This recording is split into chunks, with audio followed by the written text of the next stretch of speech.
जय हिंद दोस्तों, मेरा नाम है एसके आनंद और आप देख रहे हैं एसके एजुकेशन यूट्यूब चैनल। दोस्तों, आज की इस वीडियो में हम आपके साथ चर्चा करने वाले हैं सीटेट परीक्षा 2026 के बारे में।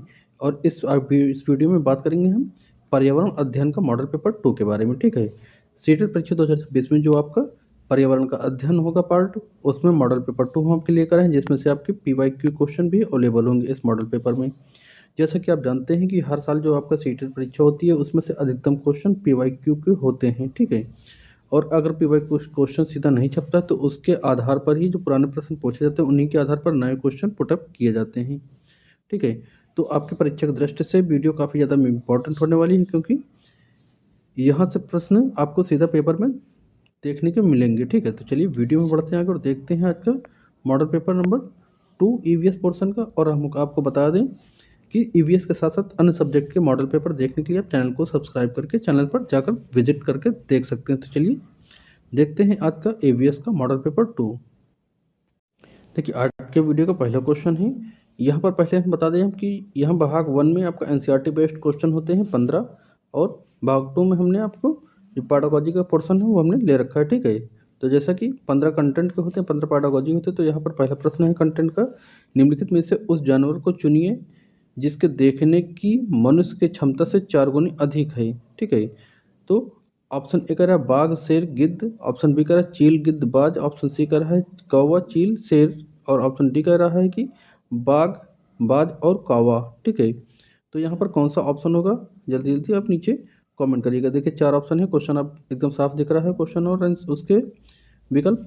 तो जैसा कि आपको पहले का जो भी ऑप्शन लग रहा हो, वो क्वेश्चन नंबर 1 डाल के A B C जो भी हो वो नीचे कमेंट करिए ऐसे ही। ठीक है, तो यहाँ पर सही विकल्प क्या जाएगा, मनुष्य से 4 गुना देखने की शक्ति किसमें होती है, तो ये अब सही ऑप्शन जाएगा आपका ऑप्शन बी, चील गिद्ध और बाज। ये 3 पक्षी ऐसे हैं जो मनुष्य के लगभग 4 गुना तेजी से देख सकते हैं। ठीक है, चील हो गया, गिद्ध हो गया और बाज हो गया, ये जैसे पक्षियों की दृष्टि मनुष्य से लगभग 4 गुना तेजी की होती है, वे बहुत ऊंचाई से अपना शिकार देख लेते हैं। तो ऑप्शन बी यहाँ पर करेक्ट हो जाएगा। ठीक है, और जो आपको यहाँ पर मिला है शेर, जो आपको शेर दिख रहा है, ये अगर 6 गुना पूछे कि मनुष्य से 6 गुना, तो शेर बाघ और चीता ये सभी जो है 6 गुना देखेंगे, लेकिन पक्षी हमसे 4 गुना ज़्यादा देखते हैं।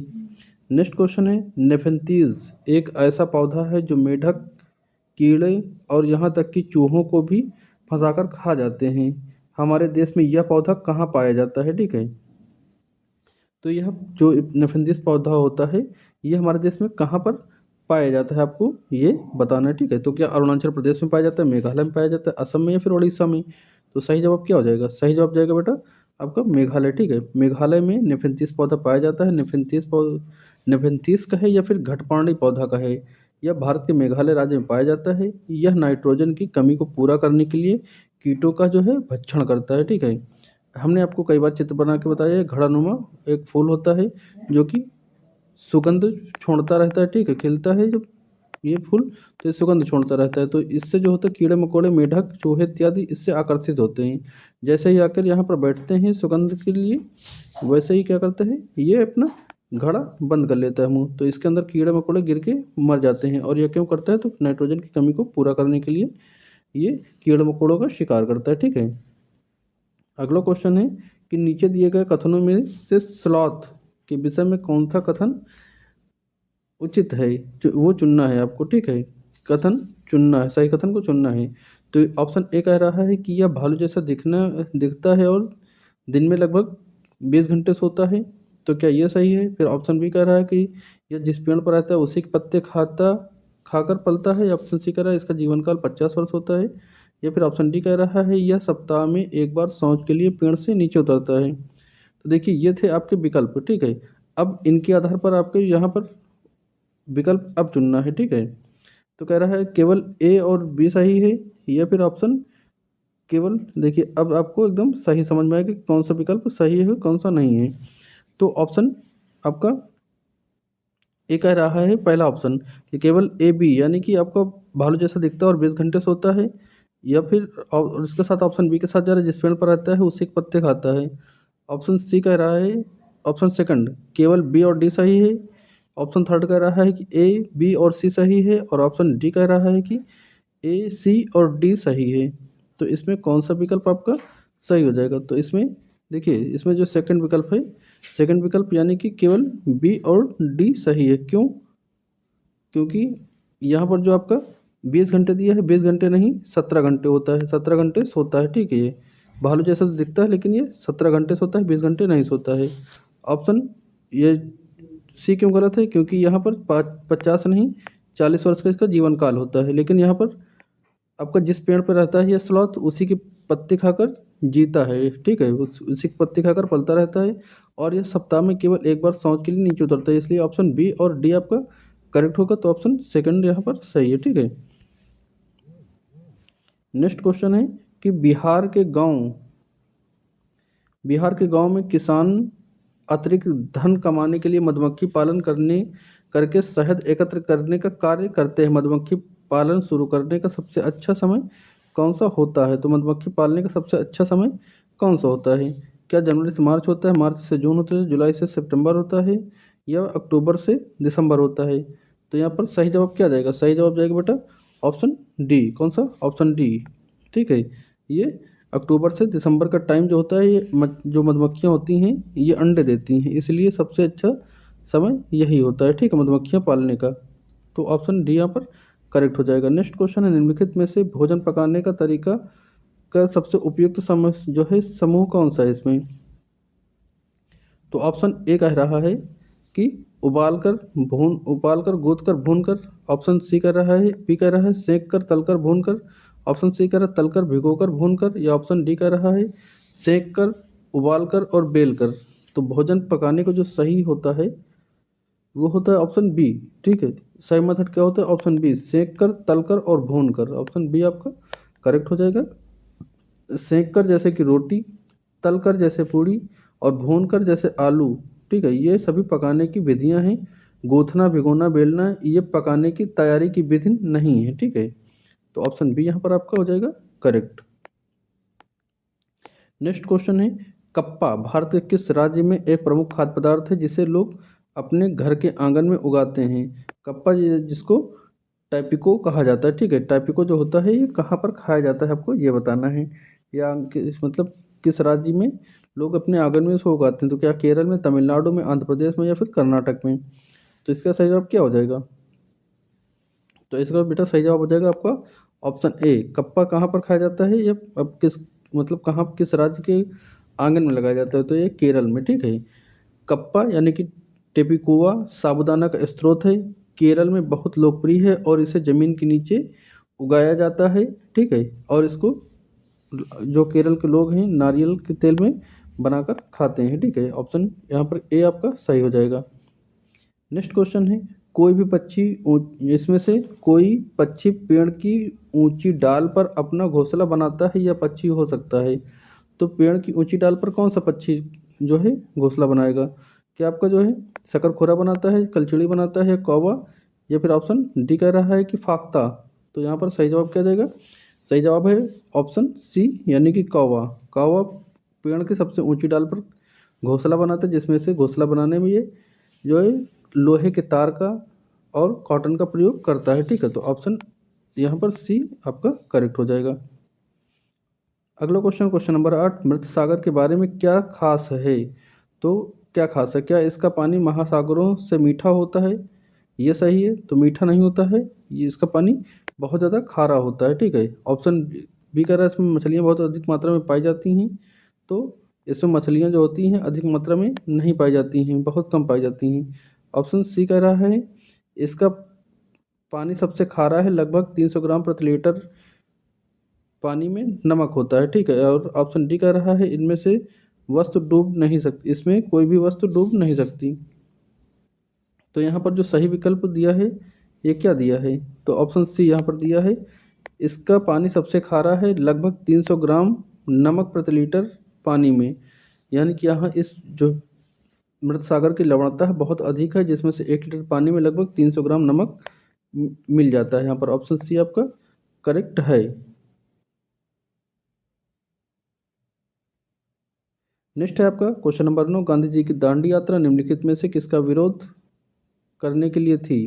तो जो दांडी यात्रा थी महात्मा गांधी ने 1930 में इस यात्रा को जो है किया था। तो ये इसमें क्या करा, चीनी कर पर या नमक के कर पर या दूध कर पर या फिर कपड़ों के कर पर। तो इसमें किसके विरोध में थी, तो नमक के कर पर। ठीक है, ऑप्शन बी आपका करेक्ट हो जाएगा।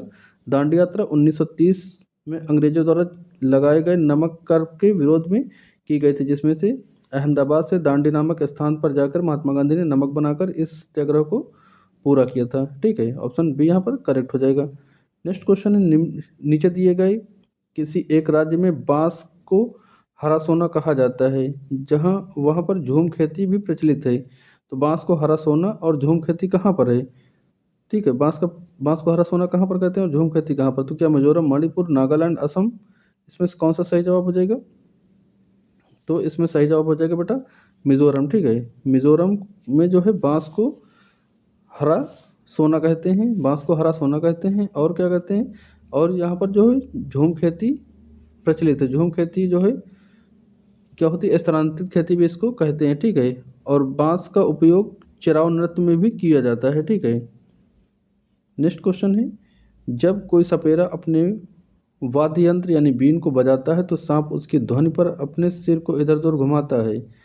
आपके विचार से सांप वाद्य यंत्र के प्रति अनुक्रिया कर रहा है, तो क्या उस वाद्य यंत्र की गति को देखकर या उस वाद्य यंत्र के द्वारा उत्पन्न कंपन के प्रति अनुक्रिया करके या फिर उस यंत्र को सूंघकर या फिर उस वाद्य यंत्र की ध्वनि को सुनकर। तो देखिए, जो कोई भी सपेरा अगर बीन बजाता है तो जो सांप होता है वो उसके मतलब वो एक डांस करता हुआ दिखता है या फिर अपने सर को उसके बीन के आसपास घुमाता हुआ नजर आता है। तो ऐसा क्यों करता है? तो वाद्य यंत्र की गति को देख करके नहीं करता है। ठीक है, वाद्य यंत्र की गति को देख करके नहीं करता, उसको सूंघ करके नहीं करता, उसकी ध्वनि को सुन करके नहीं करता, मतलब ये सुन नहीं सकता है, वो कंपन के द्वारा चीज़ों को महसूस करता है, यानी कि उस वाद्य यंत्र द्वारा उत्पन्न कंपनों के प्रति अनुक्रिया करता है वो। तो ऑप्शन बी आपका यहाँ पे हो जाएगा करेक्ट। ठीक है, देखिए अगला क्वेश्चन है 12 नंबर, कह रहा है कि एक रेलगाड़ी के टिकट पर निम्नलिखित में से कौन सी जानकारी नहीं होती है। तो स्पेशल हमने इस पर वीडियो बना रखी है। अगर आप जो है कंटेंट चाहते हैं कक्षा 3, 4, 5 एनसीईआरटी नोट ईवीएस का, तो चैनल पर जाकर अपलोड है। 3 वीडियो बड़ी बड़ी पड़ी हुई हैं जिसमें से पूरा पूरा कंटेंट हमने कवर किया है। कोई भी एक वीडियो जाकर आप देख सकते हैं। और ये स्पेशल बात की जाए ये इसकी रेलगाड़ी या टिकट की, तो इसकी भी स्पेशल वीडियो लगभग 5 मिनट की पड़ी हुई है। उसमें हमने आपको पूरा कंटेंट दिया है टिकट से संबंधित कि क्या क्या होता है क्या नहीं होता है, और उसके पीवाई क्वेश्चन भी वहाँ पे करवाए हैं, तो जाकर आप देख सकते हैं। फिलहाल यहाँ की जानकारी के लिए बताएं कि क्या नहीं होता। यहाँ पर कहा है कि कौन सी जानकारी नहीं होती है। तो क्या पीएनआर नंबर नहीं होता, यात्रा का तिथि और समय नहीं होता है, फिर यात्रियों का नाम नहीं होता है, या फिर ऑप्शन डी कह रहा है दूरी और किराया नहीं होता है। तो देखिए, एक टिकट जो होता है, एक अनारक्षित टिकट, ठीक है, उस पर पीएनआर तिथि होती है, समय होता है, किराया होता है, दूरी होती है, लिंग होता है, आदि होती है, लेकिन यात्री का नाम कभी भी आपको टिकट पर नहीं मिलता है। यात्री का नाम नहीं होता है। हम जिस टिकट की बात करें वो अनारक्षित टिकट जो विंडो से की जाती है उसकी बात कर रहे हैं। बाहर जो आप ऑनलाइन करवाते हैं उसकी बात नहीं की जाती। यहाँ पर सीटेट में काउंटर टिकट की बात होती है, उसमें आपका यात्री का नाम, मोबाइल नंबर और एड्रेस नहीं होता है। जबकि पीएनआर नंबर होता है, यात्रा की तिथि होती है, समय होता है, कितना किराया है, कितनी दूरी है, ये चीज़ें होती हैं। और मेल है, फीमेल है, आयु कितनी है, ये सारी चीज़ें होंगी, लेकिन उसका नाम, स्थान या मोबाइल नंबर आपको नहीं मिलता है। नेक्स्ट क्वेश्चन है, अच्छा आपको यह बताना होगा कि पीएनआर नंबर का फुल फॉर्म क्या है, पीएनआर नंबर का पूरा नाम क्या है, आप ये बताइएगा। अगला है, कुत्ते अपनी जगह को कैसे चिन्हित करते हैं? क्या भौंक कर, या अपनी गंध को छोड़कर, मलमूत्र द्वारा, या फिर दूसरे कुत्ते से लड़कर, या फिर ज़मीन खोद कर? तो देखिए, जो कुत्ते अपनी क्षेत्र का निर्धारण करते हैं वो अपनी गंध को छोड़कर अर्थात मलमूत्र के द्वारा। ऐसा जो आपके जानवर जो और भी होते हैं, जैसे शेर हो गया, चीता हो गया, बाघ हो गया, ये सभी भी अपने क्षेत्र का निर्धारण ऐसा ही करते हैं, मलमूत्र की गंध को छोड़कर। ठीक है, नेक्स्ट क्वेश्चन है, सर्दियों के मौसम में छिपकलियां अक्सर दिखाई नहीं देती क्योंकि क्या वो मर जाती हैं, या फिर वो प्रवास कर जाती हैं, या फिर वो शीत निद्रा में चली जाती हैं, या फिर वो रंग बदल लेती हैं? तो देखिए, वो मरती नहीं हैं। शीत ऋतु में जो छिपकली दिखाई नहीं देती, तो इसका मतलब ये नहीं कि वो मर गई, ये मरती नहीं है, ठीक है। वो प्रवास कर जाती हैं, तो ऐसा भी नहीं, प्रवास भी नहीं करती, वो रंग भी नहीं बदलती, वो शीत निद्रा में चली जाती हैं, यानी कि ऑप्शन नंबर सी आपका करेक्ट हो जाएगा, ठीक है। नेक्स्ट क्वेश्चन है, श्रीनगर के घरों की एक खास विशेषता है जहाँ लकड़ी की सुंदर नक्काशी पाई जाती है, जिसे खत्मबंद भी कहते हैं। यह मुख्य रूप से कहाँ देखने को मिलती है? तो क्या शिकारों यानी कि बोट हाउस में, पत्थर के घरों में, डोंगा में, या फिर टेंट में? तो यहाँ पर सही जवाब क्या हो जाएगा? सही जवाब हो जाएगा आपका ऑप्शन ए, शिकारो यानी कि हाउस बोर्ड में, ठीक है। हाउस बोर्ड में जो है एक नक्काशी पाई जाती है जिसे खत्मबंद कहते हैं, ठीक है। इसकी स्पेशल वीडियो है कि कौन से घर किस राज्य में पाए जाते हैं, तो वो भी स्पेशल वीडियो डेली चैनल पर आप जाकर देख सकते हैं। अब यहाँ से शुरू होता है आपका शिक्षण शास्त्र यानी कि ईवीएस पेडागोजी। 15 क्वेश्चन कंटेंट होता है, 15 का नंबर पेडागोजी से। तो यहाँ पर पहला क्वेश्चन है, राष्ट्रीय पाठ्यचर्या की रूपरेखा यानी कि एनसीएफ 2005 में कक्षा 1 और 2 के लिए पर्यावरण अध्ययन की किस पाठ्य पुस्तक की संतुष्टि नहीं की है? इसका सबसे उपयुक्त कारण क्या है? तो क्या इन कक्षाओं में बच्चा पढ़ना लिखना नहीं जानता इसलिए? तो नहीं, पढ़ना लिखना जो नहीं जानता इसलिए नहीं, ठीक है। ऑप्शन बी कह रहा है पर्यावरण अध्ययन केवल 3 के ऊपर के लिए है, तो क्या ये है? तो ये भी नहीं होगा, ठीक है। ऑप्शन बी भी नहीं होगा। ऑप्शन सी कह रहा है कि संदर्भ युक्त अधिगम परिवेश प्रदान करना जहां भाषा और गणित के माध्यम से ईवीएस सिखाया जाता है, या फिर ऑप्शन डी कह रहा है शिक्षकों पर बोझ कम करना है। तो ऐसा भी नहीं है, ऑप्शन ए, बी और आपका डी कटेगा, ठीक है। सही ऑप्शन क्या है? संदर्भ युक्त अधिगम परिवेश प्रदान करना जहां भाषा और गणित के माध्यम से ईवीएस सिखाई जाती है। नेक्स्ट क्वेश्चन है, एक ईवीएस शिक्षक के रूप में आप छात्रों को चिड़ियाघर यानी कि जू के भ्रमण पर ले जाने की योजना बनाते हैं। इसका मुख्य उद्देश्य क्या होना चाहिए? तो ऑप्शन ए कह रहा है बच्चों को जानवर के नाम याद कराने के लिए। तो नहीं, जानवर के नाम याद कराने के लिए आप भ्रमण पर नहीं ले जाएंगे, ठीक है। ऑप्शन बी कह रहा है कच्चे की एकर सत्ता को तोड़ना। तो क्या इसलिए? तो नहीं, ये भी नहीं होगा। ऑप्शन देखिए अगला ऑप्शन, ऑप्शन सी कह रहा है छात्रों को सक्रिय अधिगम अनुभव प्रदान करना और कक्षा के ज्ञान को वास्तविक जीवन से जोड़ना। तो हाँ, ये एकदम सटीक आंसर हो जाएगा, इसका ऑप्शन सी सही हो जाएगा। माता पिता खुश करना, बच्चों को पिकनिक पर ले गए, तो ये नहीं होगा, ऑप्शन सी आपका करेक्ट हो जाएगा, ठीक है। नेक्स्ट क्वेश्चन है, पर्यावरण अध्ययन की कक्षा में शिक्षक बीज अंकुरण अवधारणाओं को समझाने के लिए बच्चों को बीज बोने और उनके विभिन्न चरणों का अवलोकन करने के लिए कहता है। यह गतिविधि बढ़ावा देती है तो किस पर? क्या ऑप्शन ए कह रहा है आपका रटकर सीखने पर, मतलब रटकर सीखने को? तो आपका ये ऑप्शन नहीं होगा, ऑप्शन ए अर्थात आपका गलत होगा। रटकर सीखना निगेटिव टैग वर्ड है। ऑप्शन बी कह रहा है हस्तपरक गतिविधियों और अवलोकन कौशल को। तो हाँ बिल्कुल, जब बच्चा बीज अनुकरण के लिए कह रहा है तो हस्तपरक यानी कि हैंड्स ऑन, मतलब खुद करके सीखना और उसकी गतिविधियों का अवलोकन करना। ऑप्शन बी यहाँ पर आपका हो जाएगा सही। अगला क्वेश्चन है, क्वेश्चन नंबर 9, ईवीएस का आकलन यानी कि असेसमेंट का एक महत्वपूर्ण उपकरण उपव्याख्यानात्मक रिकॉर्ड है, यह क्या है? तो यह क्या है आपको यह बताना है ना। तो ऑप्शन ए कह रहा है बच्चों की उपस्थिति का रजिस्टर। तो क्या ये है? ऑप्शन बी कह रहा है बच्चों के व्यवहार कौशल और दृष्टि का वर्णन रिकॉर्ड है, या फिर लिखित परीक्षाओं के अंकों का रिकॉर्ड है, या फिर अभिभावक की शिकायतों का रिकॉर्ड है। तो आपका ऑप्शन जो होगा सही हो जाएगा ऑप्शन बी, ठीक है। ऑप्शन बी यानी कि बच्चे का व्यवहार कौशल और दृष्टिकोण का वर्णन रिकॉर्ड होता है, ठीक है। तो ऑप्शन बी यहाँ पर करेक्ट हो जाएगा, बाकी क्वेश्चन कैंसिल विकल्प कटेंगे, ठीक है। असेसमेंट क्या होता है? बच्चों के व्यवहार कौशल और दृष्टिकोण का वर्णनात्मक रिकॉर्ड होता है। अगला क्वेश्चन है, एक समावेशी कक्षा में जहाँ दृष्टिबाधित छात्र भी हैं, एक ईवीएस शिक्षक को क्या करना चाहिए? तो देखिए समावेशी शिक्षा क्या होती है, हमने कई बार बताया, जहाँ पर सृजनशील, रचनात्मक, प्रतिभाशाली और पिछड़े, दिव्यांग, अन्य तरीके के यानी सभी प्रकार के बालक एक ही छत के नीचे एक ही क्लास में पढ़ते हैं, तो क्या होता है? समावेशी कक्षा होती है, ठीक है। अब जिसमें मान लो जिन दृष्टिबाधित बालक हैं वो भी शामिल हैं, तो आप ईवीएस के शिक्षक हैं, तो आपको क्या करना चाहिए? तो क्या ऑप्शन ए कह रहा है उन छात्रों को कक्षा से बाहर कर देना, तो ना ही अलग करना है, ना ही मना करना है पढ़ाने से, ना ही उनको जो है ध्यान नहीं देना है, या फिर बाहर नहीं करना है। ठीक है, तो ये सारी चीज़ें निगेटिव होती हैं, इनको आप करेंगे कट। ठीक है, तो ऑप्शन ए आपका कटा। उन्हें केवल सुनने वाले संसाधन उपलब्ध कराने चाहिए। ठीक है, तो मतलब उनको दिखता नहीं है ना, दृष्टिबाधित हैं, तो क्या सिर्फ सुनने वाले, तो केवल आपका नेगेटिव टैग वर्ड है, ये आप नहीं करेंगे। ठीक है, विविध प्रकार के दृश्य श्रव्य स्पर्शनीय सामग्रियों का इस्तेमाल करेंगे, या फिर ऑप्शन डी उनके लिए आसान प्रश्न पत्र बनाना चाहिए, तो आसान प्रश्न पत्र नहीं बनाएंगे। मान लो दृष्टिबाधित बालक हैं तो आप विभिन्न प्रकार के दृश्य श्रव्य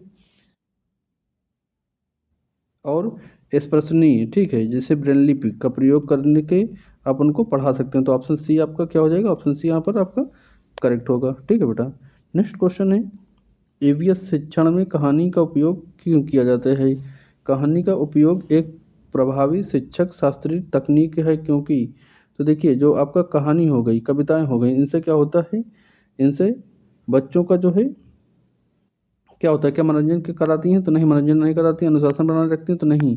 यह बच्चों को संदर्भ प्रदान करती हैं और वे पात्रों के साथ जो है खुद को जोड़कर पाते हैं। ठीक है, तो ऑप्शन यहाँ पर सी आपका करेक्ट हो जाएगा। कौन सा, ऑप्शन सी ऑप्शन आपका करेक्ट हो जाएगा। कभी कहानी, कविता इत्यादि जो होती हैं, ये मनोरंजन का साधन नहीं होती, आनंद के लिए नहीं होती, ये बच्चों को जो सृजनात्मकता होती है, सोच होती है, उसका डेवलप करती हैं यहाँ पर। ठीक है, तो ऑप्शन सी आपका करेक्ट हो जाएगा। ऑप्शन के हिसाब से आप सही विकल्प चुनेंगे। नेक्स्ट क्वेश्चन करें, निम्नलिखित में से कौन सा ईवीएस के लिए एक सामुदायिक संसाधन का उदाहरण है, यानी कि कम्युनिटी रिसोर्सेज का उदाहरण कौन सा है। पाठ्यपुस्तक, टेलीविज़न, किसान, ये या डॉक्टर, या फिर चार्ट पेपर। तो क्या पूछा है, सामुदायिक संसाधन का उदाहरण कौन सा है। ठीक है, तो इसमें से कौन सा विकल्प सही हो जाएगा, ए बी सी डी। तो सही जवाब क्या हो जाएगा, सही जवाब हो जाएगा आपका ऑप्शन सी। ऑप्शन सी मतलब किसान या डॉक्टर। ठीक है, किसान और डॉक्टर, यानी कि ऑप्शन सी सही हो जाएगा। समुदाय के लोग जैसे किसान, डॉक्टर, बढ़ई आदि जो बच्चों को जानकारी दे सकते हैं, समुदाय संसाधन कहलाते हैं। ठीक है, तो ऑप्शन यहाँ पर सी करेक्ट हो जाएगा। नेक्स्ट क्वेश्चन, एक शिक्षक कक्षा में जल थीम पढ़ाते हुए छात्रों से पूछता है, यदि आपके घर में एक दिन पानी ना आए तो क्या होगा। इस प्रकार के खुले अंत वाले प्रश्न पूछने का क्या उद्देश्य है। तो ऐसे जब प्रश्न पूछे जाते हैं तो बच्चे की जो है सृजनात्मकता को बढ़ावा देना होता है। ओपन एंडेड क्वेश्चन, ये अपसारी चिंतन वाले क्वेश्चन से बच्चे का जो सोचना है, सोचने की शक्ति का डेवलपमेंट होता है। ठीक है, तो यहाँ पर ऑप्शन कह रहा है ये बच्चों की सामान्य ज्ञान की जांच करना, तो नहीं, सामान्य ज्ञान की जांच करना ऐसा क्वेश्चन पूछने का उद्देश्य नहीं होता है। बच्चों के सही उत्तर तक पहुँचना, तो ये भी नहीं होता है। यहाँ पर बच्चों में अपसारी चिंतन और जो है अपसारी चिंतन और कल्पनाशीलता को बढ़ावा देना होता है। तो ऑप्शन जो है आपका सी एकदम करेक्ट हो जाएगा। जब इस तरह के क्वेश्चन पूछे जाते हैं तो हमने अभी आपको बताया कि इसमें कल्पना शक्ति को, यानी कि डाइवर्जेंट थिंकिंग को बढ़ावा मिलता है। ऑप्शन सी आपका करेक्ट हो जाएगा। नेक्स्ट क्वेश्चन है, पर्यावरण अध्ययन को एकीकृत विषय के रूप में क्यों माना जाता है, यानी पर्यावरण अध्ययन को एकीकृत विषय के रूप में क्यों माना जाता है। क्योंकि वह विज्ञान, सामाजिक विज्ञान और पर्यावरण के संप्रत्यय को साथ लाता है, इसलिए। या फिर इनमें से केवल विज्ञान, देखिए आपका बी कटेगा, यहाँ पर केवल लिखा हुआ है इसलिए कट जाएगा। ऑप्शन सी करा इसमें इससे पढ़ाना आसान है, तो ये कटेगा। ऑप्शन डी करा इसमें से बहुत सारी गतिविधियां हैं, तो ये कटेगा। ठीक है, ऑप्शन ए आपका करेक्ट हो जाएगा, क्योंकि यह विज्ञान, सामाजिक विज्ञान और पर्यावरण के प्रत्ययों के साथ लाता है, इसलिए ऑप्शन ए आपका करेक्ट हो जाएगा। नेक्स्ट क्वेश्चन, ईवीएस कक्षा में भ्रांतियों को दूर करने का सबसे अच्छा तरीका क्या है। तो क्या उन्हें सही और गलत बता देंगे तो वो सही हो जाएगा, या फिर उनकी अनदेखी करना, तो ऑप्शन ए आपका कट जाएगा। ठीक है, ऑप्शन ए क्यों कटेगा, क्योंकि सही और गलत बता करके आप उन भ्रांतियों को दूर नहीं कर सकते हैं, उनकी अनदेखी आप नहीं कर सकते हैं। ऑप्शन सी आपका करेक्ट होगा, क्यों, क्योंकि उन्हें ऐसे अनुभव और अवसर प्रदान करना जहाँ पर वे स्वयं अपनी भ्रांतियों को चुनौती दे सकें और सही समझ सकें। ठीक है, तो ऑप्शन सी यहाँ पर करेक्ट हो जाएगा। नेक्स्ट क्वेश्चन है, ईवीएस एक अच्छी गृहकार का मुख्य विशेषता क्या होनी चाहिए। तो क्या विस्तृत और लंबा होना चाहिए, तो नहीं, विस्तृत और लंबा होना आवश्यक नहीं है। केवल पाठ्यपुस्तक प्रश्नों पर केवल आपका नेगेटिव टैग वर्ड है, ये आपका कट जाएगा। ठीक है, ऑप्शन सी कह रहा है यह चुनौतीपूर्ण होना चाहिए और विस्तारात्मक अधिगम के अवसर प्रदान करना चाहिए। तो ऑप्शन जो आपका सी है आपका ये करेक्ट हो जाएगा। ठीक है, नेक्स्ट क्वेश्चन, सतत और व्यापक मूल्यांकन में व्यापक का क्या अर्थ है? तो केवल शैक्षिक, तो आपका ऑप्शन कटेगा केवल शैक्षिक तो कटेगा। इसमें सतत और व्यापक मतलब है शैक्षिक तथा सहशैक्षिक दोनों का। ठीक है, तो ऑप्शन सी कर रहा है विकास के शैक्षिक और सहशैक्षिक दोनों पहलुओं का मूल्यांकन। तो आपका ऑप्शन नंबर यहाँ पे सी आपका करेक्ट हो जाएगा। ठीक है, नेक्स्ट क्वेश्चन है ईवीएस अधिगम कैसी होनी चाहिए? तो कैसी होनी चाहिए ऑप्शन आपका बहुत महंगी, तो ऑप्शन कटेगा केवल बाजार से खरीदो, तो अभी आपका ऑप्शन कटेगा यानी कि ए और बी कटा, सी आपका सही हो जाएगा। स्थानीय रूप से उपलब्ध कम खर्चीली और प्रासंगिक होनी चाहिए, ऑप्शन सी यहाँ पर करेक्ट हो जाएगा। अगला क्वेश्चन है कक्षा 5 की ईवीएस पाठ्य पुस्तक में सुनीता अंतरिक्ष में पाठ का उद्देश्य क्या है? तो क्या अंतरिक्षों का नाम याद कराना? तो अंतरिक्षों का नाम याद कराना नहीं है, ये ऑप्शन आपका हो जाएगा निगेटिव। ऑप्शन ए आपका कटेगा। ऑप्शन बी कह रहा है गुरुत्वाकर्षण और अंतरिक्ष के जीवन की अवधारणाओं से परिचित कराना और लैंगिक रूढ़िवादिताओं को चुनौती देना। तो देखिए ये ऑप्शन आपका एकदम करेक्ट हो जाएगा। ठीक है, ऑप्शन ये जो आपका बी है ये आपका सही हो जाएगा। ठीक है, नेक्स्ट क्वेश्चन, आज की वीडियो का लास्ट क्वेश्चन है ईवीएस पाठ्यचर्या में थीम आधारित दृष्टिकोण को क्या लाभ है? तो क्या विषयों की संख्या को कम करता है? तो नहीं, ये विषयों की संख्या को कम नहीं करता है। इसका सही जवाब क्या हो जाएगा? यह बच्चों को समग्र और परस्पर संबंधित समझ विकसित करने का मदद करता है। तो ऑप्शन बी यहाँ पर आपका करेक्ट हो जाएगा। ये थे आपका ईवीएस के 30 क्वेश्चन। अब आप ये बताएं कि सही विकल्प आपने कितने दिए, यानी सही उत्तर आपने कितने दिए, और वीडियो के बारे में आप अपनी व्यक्तिगत राय नीचे लिखें। मिलते हैं नेक्स्ट प्रैक्टिस सेट के साथ, तब तक के लिए जय हिंद।